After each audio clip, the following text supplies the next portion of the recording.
Welcome you guys, this is Syndra. I'm going to be doing a new campaign in HOI4 Kaiserreich, and I decided this time around I was going to do something a bit more mainstream. I kind of picked it random last time, India. It was kind of random. I'm going to go with Canada. And I don't know if I'm going to be like full, like, what do you call it, like paternal autocrats or authoritarian democracy, but we'll have to see what happens. But yeah, let's go with Canada, shall we? Try to retake the motherland or fatherland. I don't know which is. It kind of differs between nations. What they want to call motherland, fatherland. I don't really know. So I played Canada a while ago. I think it was 4 point something when I played Canada last time. Yeah, just major events. So we are the leader of the Entente. So yeah, the Entente. We have the Caribbean Federation, the French Republic, Dominion of India, and Australasian Confederation. Okay. Let's check out our tech. We got 4 research slots. Okay. We have apparently invisible motorized dudes. I don't know why. We start out with military police. That's useless. No land doctrine. We start with destroyers and battleships. And actually we have carriers. I don't know if we have the production for carriers. Whoa, look at this airplane tech! Holy shit, we start with everything except the heavy fighter. That is broken. Alright, let's get the basic shit done then. Because I want to dive in and unpause right away, to be honest. All of you just go here. Let's take a look at here. We have 4 different infantry divisions. We have militia. I'm just going to make you the pawns. We got plane dudes with artillery. You got engineer. You don't have engineers. These divisions are very weird, but these guys have the tank. So I usually pick this for symbol for the tank one. This is the support artillery, but this is the line artillery. I think I'm gonna make you like this. And yeah. So we got 2 tanks. Let's put them aside here. Some marines. And we got cav. What do you guys have?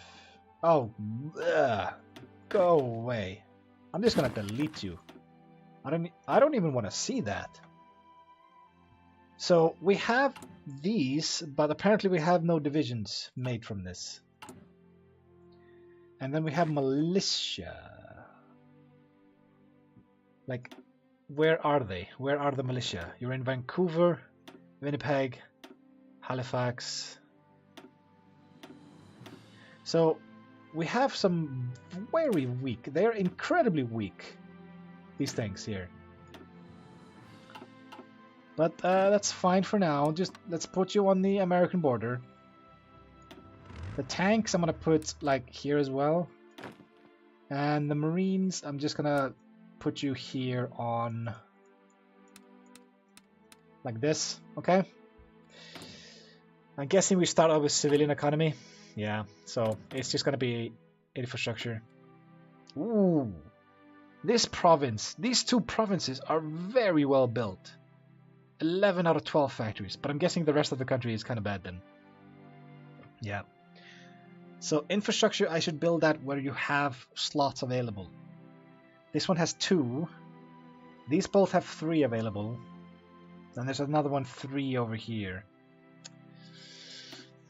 I guess I'll start with these 2. Up to 7 maybe? So what we need is infantry equipment, artillery, and support equipment. Right? We don't need any motorized. Oh, we do. Fuck. We need tanks and motorized as well. So let's just add that. Okay. I'm actually gonna... Oh, we start off with carriers, okay? You're all here in Ontario. Ontario. Strategic bombers. Tactical bombers, fighters. Well, you're fighters, yeah. You are tactical bombers. I'm gonna have you on close air support, and you just do your strategic bombing. Navy.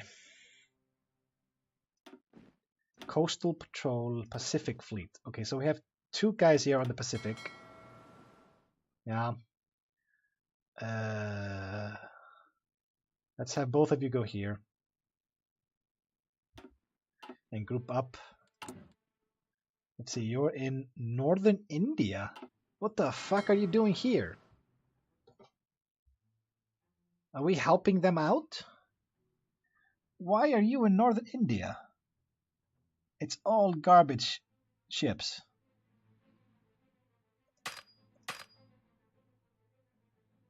I kind of want to destroy this fleet. I'm actually tempted to just delete this fleet. I mean, it's like cruisers, but there's only one of them that is not garbage.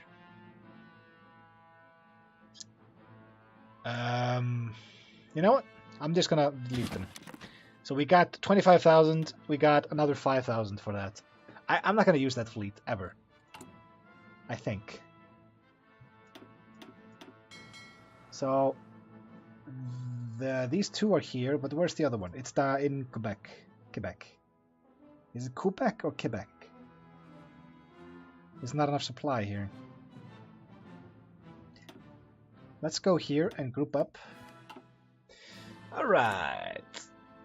Definitely one of these, and then we do like this. Yeah. I think that's good. We can import some steel from the United States. And do we need... And we have to set our ships. There's so much stuff to do. Destroyers. I think I'll just make like this. So we have 4. No, just yeah, like this. So you are gonna be Pacific Fleet. We got Pacific Fleet, and then we have Atlantic Fleet. All right, that's done. And we need to import a lot more stuff from our neighbors. Good old US of A. Let's go to speed 4. Oh, we haven't even taken a national focus. But wait, we can't? This has been reworked since the last time I did this. So the King's Speech, you can't do anything until you do that. Okay, when is that up? Whenever this guy dies, apparently. Okay, let's start this. Prime Minister... No, actually, the political situation. Prime Minister King's government now has a slim majority after the defeat of R.B. Bennett's Conservative Party and his British backers, but not all is secure. George V's health is steadily declining, and despite his sickness, continues to oppose the moderating influence of the Prime Minister on Canadian politics. Senile and obsessed with reclaiming the empire, George V lends influence to the British exiles who now sit in the Canadian House of Lords, formerly the Senate. Their presence in the upper house threatens to endanger the Prime Minister's legislative program. While Canada has grown strong by an influx of expertise, capital, and technology, it remains an uncertain player on the world stage. The next few years of Mackenzie's King's government will decisively shape the country's future. So we are imposing our king on top of the Canadian Senate, and we're probably going to have some tensions there. I haven't even checked. I think I remember that being a thing. Yeah, Anglo-French tensions. So, okay. We need to get rid of all this stuff. I still have factories available. Why can't I import more of you? There we go. And rubber from somebody Brazil. We don't need transport for you. That's good. Tungsten from United States. Okay. So we got 4 factories left. That's actually fine. Low manpower. Yeah, I know. I did delete some of these divisions, but it's fine. It's fine. So Marines. I don't think I need them. Like, how good are they?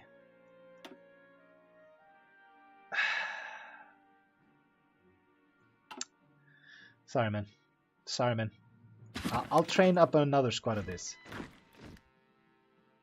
If I were to change you into a normal infantry division, we have the manpower available, but not the artillery or the support equipment.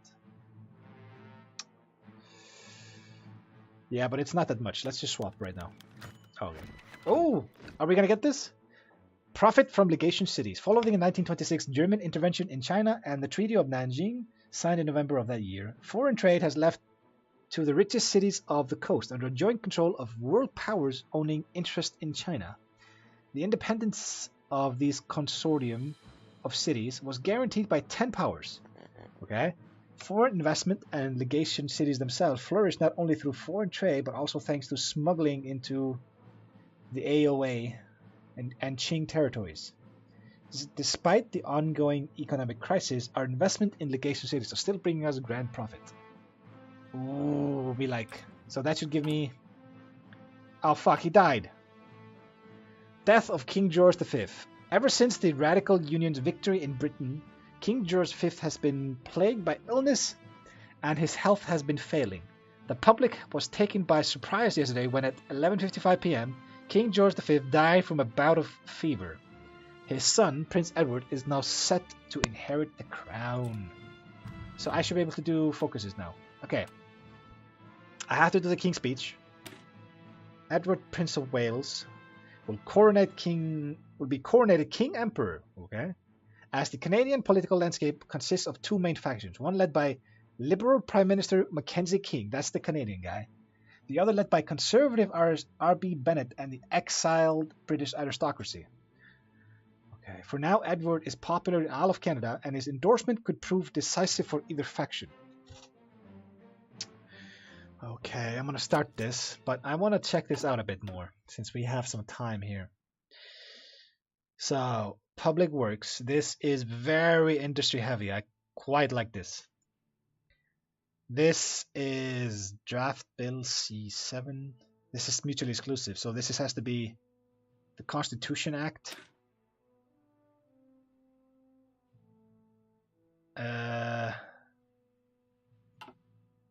So let's see here. God Save the King. So this is... this is something we want to aim for. Remove national spirit Anglo-French tensions. Will significantly reduce the likelihood of unrest or riots in Quebec. Mandatory enrollment in the Cadet Corps. Well, the experience is, you know, whatever. Training time. Ooh, 3% recruitable population? That's worth paying this. That is completely worth paying that PP. Purge the disloyal opposition. It's gonna be civil war if I do this, right? Last time I did that with the Princely Federation, I fucking lost. So before we do any of this, we are gonna have to... I think I'm gonna go with the left side here, even though I was tempted to go more democratic. Look at this thing. If you compare the two of these, it's just... This removes a spirit that costs 0.1 PP. This gives all of this. Training time is nice, but the 3% recruitable population, also given the fact that we have fuck all for manpower. So that is a must. So we have Navy, Air Force, weapons. We have mutually exclusive things everywhere here. So we have carrier models and base strike, and then we have fleet in being and battleships. So this is either battleships or carriers. I think we might have the industry for carriers. This is going to be interesting. I kind of like that. This is motorized, max speed, mechanized, tanks, and armor variants. So this is very tank heavy. This is grand. I'm so sick of Grand Battle Plan. I want to go something else. Let's go with mobile warfare here. Let's go very heavy industry, expensive troops. See if we can do that with Canada. And this is strategic air power, strategic destruction. We already have some strategic bombers. This is operational integrity. So we would focus on just tactical bombers doing both close air support and strategic destruction. It's more versatile, but these guys are much better at blowing shit up.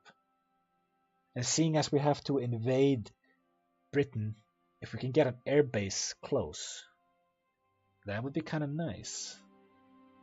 Yeah, I think I'm going to go full on just strategic bombers, tanks, and aircraft carriers. There's an Imperial Conference. Create the Isaac. I'm guessing that's a research council. Caribbean Federation. Nova Scotia. Dominion Air Training Plan. Oh, daily air experience. Ace generation chance, air accident chance. Whoa, that is actually pretty good. Indian investments. Australian. Okay, so we can invest in the. It's kind of like Britain back in vanilla. Defense of the realm. Defense scheme. Oh yeah. Okay, so this is where we go after America. Really, and then we can ally with one of the states. I kind of want to ally with the AUS then. How do I do that? So support Washington or intervene. And treaty with the Pacific states or reclaim Oregon. Oh. So we can take stuff for ourselves. Homecoming plan. Demand Danish Atlantic possessions. I'm guessing that's Iceland and the Faroe Islands. Treaty with Ireland. That's interesting. This tree is fucking huge. So yeah, I'm gonna focus on industry and this for now. We need this looks good. This is not bad either. Oh yeah, we have to get all the resources. Nuclear reactor construction speed? I've never even seen that modifier before that I can recall. Halifax progress, yeah. So this is not research slots? Where are the research slots? What the fuck? Oh, here's one. So we got a research slot over here. CBS. Okay, I guess it's CBC instead of the BBC. Yeah, I get it. It's Canadian broadcasting something. I don't remember what the other C was for. But yeah, let's finish the King's Speech, and I think we're gonna go with assert royal prerogatives. So we're gonna favor the R.B. Bennett. So Mackenzie has to, take a walk. Okay, there's the conference. The Imperial Conference of 1936. With the coronation of Edward VIII, the government is now prepared to convene the 8th Imperial Conference. This will gather the heads of government of Australasia, Delhi, the Caribbean Federation, and Canada in Ottawa to discuss the goals and future of the shattered dominions of the British Empire. I hope everybody shows up to the big party. Oh, we're losing political power. Divided government. Wait. Divided government 0.9? Oh god. Oh god, damn, we have to get rid of that right away. Fuck the industry, we need to get rid of that right now. The goal of the empire. The first day of the conference is here, and now we are to lay out the goal of the empire. The Prime Minister of Canada laid out an arousing speech that the principal goal of the British Empire in the next few years should be to we must work to improve and better the dominions of the empire. Great Britain must be liberated from the tyranny of syndicalism. So we can make all of our dudes like us more, or we can piss off all the syndicalists. So let's piss them off. We are taking back our land, motherfuckers. Oh, the Indian Empire. The delegate from Delhi has just stood up and delivered a stirring speech about how we must aid them in liberating the rest of India from the chains of anarchists and traitorous princes that broke up the crown jewel of the empire. The delegate also spoke for some time on the trade benefits for the Entente if India was united and how it would play a key role in retaking Great Britain from the traitors. For India and the empire, it's not in our interests. I wouldn't mind if we back them up. We can possibly take all of India. They can take all of India and then back us up. It's stronger than a useless puppet. Like if our ally here, the Dominion, has all of India, if they are stronger, they can help me better. That's why I see it. So yeah, for India and the empire, and we get some PP, which we're gonna lose. So 4 more days, and we get 150 political power. Investment in the empire. The delegate from the Caribbean Federation spoke today about the need for investing in the various dominions, stressing that the British dominions need a strong economy in order to take back Great Britain from the aristocratic traders that took control of the country. The empire needs investments. Yes. Mein Gott, is that the prerequisites for taking this? Where is it? Supporting Indian investments. Nah, it's just I have to do this. What does this do? With the IEDC implemented, it is time to invest in India. Control of India will greatly benefit the empire, and our friends in the region will appreciate the aid. It's kind of risky just to give it a shot, like trying out what it does, and it's all 70-day, long focuses. I'm not a fan of that. Okay. The Empire's research. The final speaker of the day, the delegate from Australasia, stands up and speaks on the need for scientific investment. The economy needs modern science in order to keep up to pace and not stagnate. Yeah, that's true. While the military to take back India and Great Britain need the most modern weapons. Yes, that's what we want to do. We are going to invest in all of that. Okay. Afghanistan declared war. Yeah. The King's speech is done. Yeah. The heir apparent. With his father dead, Edward the Prince of Wales will be coronated King Emperor of the British Empire. 2 large factions within the Canadian political sphere have coalesced. One led by the Prime Minister, who seeks to develop and refine Canada's industrial strength and harvest its resources over foreign policy. The other led by R.B. Bennett, that's the guy I want to support, and his supporters in the British... diaspora? Who wish to mobilize the Canadian economy to launch an invasion of the Union of Britain in the near future, even if that means accelerating arms production at the expense of the civil liberties. Oh. The Prince of Wales is popular in both French and English Canada, and his view may very well sway the opinion of others. He could prove to be vulnerable to the arguments of either groups depending on how well they make up their case to him. Prince endorses Bennett and the exiles. So this is Prime Minister, this is the exiles, so this is neither, and this is like Privy Council. No, I'm going to do Bennett. The Prince's decision. The Prince has sided with the Conservatives and has decided to make war with the Union of Britain an important part of his coronation speech. Yeah. The King's radio address. The King has spoken to the nation and has electrified it. From Vancouver to St. John, from Toronto to the Arctic, Canadians everywhere buzz with excitement after hearing a charismatic and forceful speech denouncing syndicalism and the King's pledge to finish the war that his father began and reclaim Britain. Canadians were warned to never trust the Union of Britain or its insidious syndicalist allies. Oh, this pisses off everybody. Good. Fuck those guys. PP. I don't have enough to take the civilian economy, but it is dropping as we speak. Can we take something? Invest in natural resources. I can take this one, which is garbage. This is synthetic research, refinery construction speed. No. This is always the one I take. Invest in natural resources. Where is that? There we go. This one. So we have to get here in order to take that, okay? That's on hold then. Weapons manufacturing. We can take either one of these. This makes it cheaper. This makes it better. We're going for quality over quantity here. India. Oh yeah, they got declared on by Afghanistan. Oh hey, I have planes. I have planes. I have planes to send you.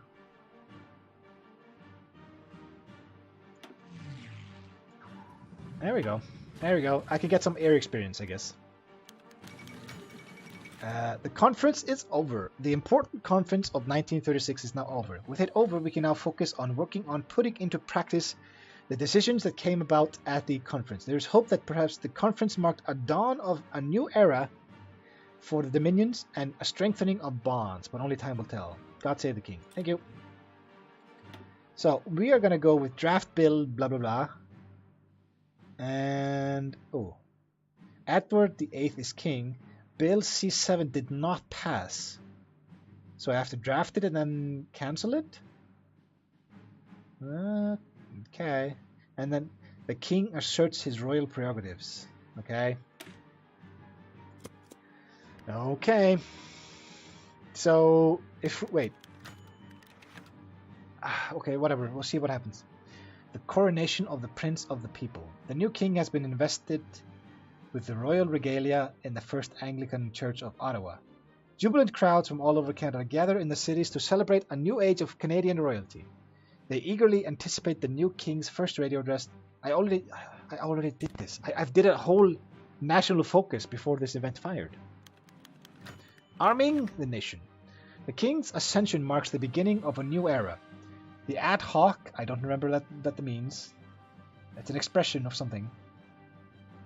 The ad hoc and difficult task of strengthening Canadian industry, integrating the Royal Navy, and finding a place for the hundreds of thousands of British exiles has been a trying test for Canada. But we have survived the initial storm. We are stronger now, but now we must refine our strengths so that we will equal those of the other great powers. The Prime Minister and his government are therefore putting together a comprehensive security and military bill that will address the various national interests facing Canada. The legislation will be known as Bill C. So, how do I just cancel it now?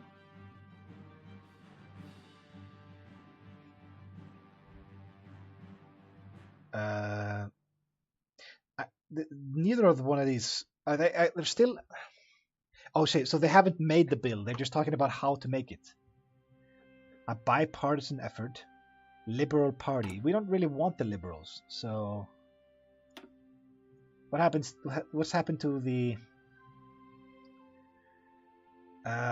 Liberal aligned ministers will be removed? Yeah, so we don't want the Liberals. So let's do bipartisan, I guess. Okay. Oh, this is going to be a whole thing, isn't it? Bill C7, the future of Canada's industry. When the Great War began, the British Prime Minister Herbert Asquith said that industry would proceed as business as usual.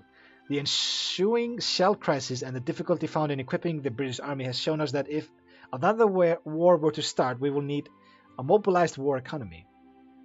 I would love to be a war economy. However, most businessmen aren't willing to invest in specialized facilities such as heavy bomber factories that such an economy would require. Some Conservative MPs are proposing that part of the security bill include a provision to immediately nationalize such key war industries. Okay. While this wouldn't increase the size of our industrial capacity, it would cut down on a lot of red tape. That's always good. C.D. Howe, the Minister of Munitions, really, argues that the government subsidized the creation of such industries that entrepreneurs would lease at very preferable rates and provide the labor which would increase the number of factories, but limit their efficiency by working with the private sector. No, I don't. No. Fuck C.D. Howe. We want quality, not quantity. Some MPs are arguing for a compromise where the government will nationalize the specialized industries that require a great deal of sophistication while subsidizing the more basic ones already in place. Okay, this is not, definitely. Side with the Tories. Which one are the Tories? These guys. Social conservatives? Oh, fuck those guys. Uh, now, compromise is an art as old as politics itself. Yeah, whatever. We're gonna scrap this bill as soon as it's done, right? Ah, come on. Reorganizing the army. When the revolution succeeded in Britain, it forced Canada to become the senior member of the empire. While Canada was able to seize the Caribbean, we were unable to secure the rest of the empire and had to rely on the Australasians to secure a perimeter around their territory. Many regard this as a result of our small army at that time, and many would like resurrect the conscription bill. However, the Prime Minister is a liberal in the mold of Sir Wilfrid Laurier, and will not lightly allow such a divisive law to be promulgated without intense debate. The Conservatives want universal conscription, while the Progressives with the Liberal Party have threatened to leave if the government goes ahead. Conscription is deeply unpopular, especially in Quebec. The Prime Minister has declared conscription is necessary but not necessarily conscription. Many are taking this as a sign that he is working to build a consensus. Now, fuck the Tories. No conscription, better conditions for soldiers. No, this is one time where we want as many people as we want. We have 14,000 dudes. Maurice Duplessis, the Premier of Quebec and spokesman for all French Canadians, has denounced the proposed conscription law and has vowed to use all the tools at his disposal to prevent Quebecois men from dying in a British war. Well, fuck that guy. He's not the boss of me. So I'm guessing there's going to be so much more of this. I'm going to finish this one and then call it a break. Canada has been able to avoid the bitter class wars that engulfed Britain after the Great War, but conflict between Anglo-Canadians and the British exiles is growing. Some of this has led to the development of several groups calling for rapprochement with the Union of Britain. The Tories want to crack down on these groups and have proposed that a new parliamentary committee be formed with executive power over the Royal Canadian Mounted Police and a few civilian intelligence agencies with Conservative MP Robert Mannon as its chairman. Such a committee would be the first of its kind in Canada and would cut back on many civil liberties and union rights. Ernest Lapointe, the Solicitor General, has suggested that some symbolic laws be passed to bring some of the Tories on side and that a weaker committee be created with Louis St. Laurent as its chairman. While the Progressives are adamant that no infringements of their civil rights take place, however, the issue is clear. Canada must reorganize and streamline its overly bureaucratic security forces. So no sugar. No, we want. This is gonna cost us shit. So these guys both give us the same thing. What?